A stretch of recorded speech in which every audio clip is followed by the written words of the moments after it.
In 2019 and 2020, I co-hosted a show called State of the Culture. And one of my co-hosts was one of the most impactful artists in hip-hop, and she happens to be a woman. Her name is Remy Ma. And like hip-hop herself, Remy was born and raised in the Bronx, and she introduced a new sound, a new energy, really a new swag to the genre. Of course, I knew of Remy as an artist before the show, but I was blessed to get to know Remy the person throughout our stint co-hosting the show together.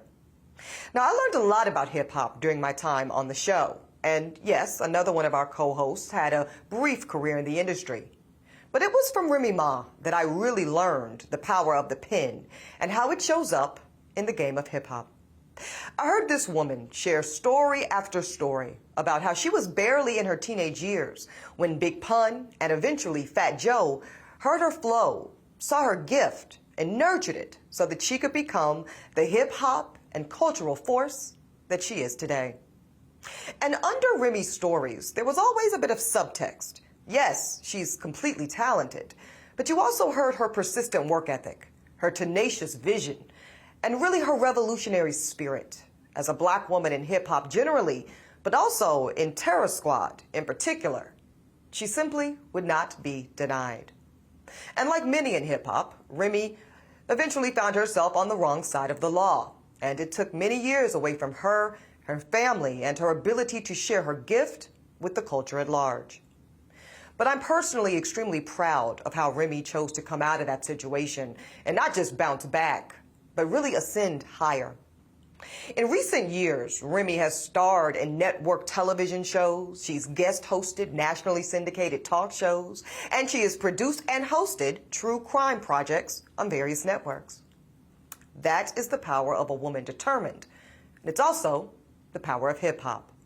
See, one of my favorite things about hip-hop is that in the 50 years that we've been gifted with this particular cultural and musical genre, we've actually seen hip-hop artists build on those platforms established in the space, but expand in ways and on levels that are extremely powerful forces in the industry.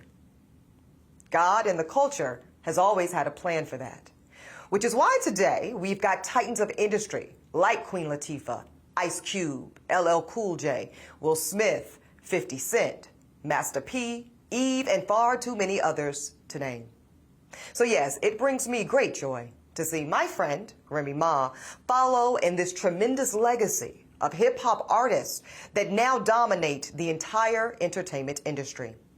And it's key that these artists, well, they never forget really where they come from, and they are quick to remind any and everyone that their origin story is in hip-hop. And occasionally, from some of these artists, we still get either old or new music because they're hip-hop pioneers. Now, as hip-hop turns 50, let us all be reminded of the power, the legacy, and the continued inspiration of one of Black America's, and really the world's, most treasured sounds.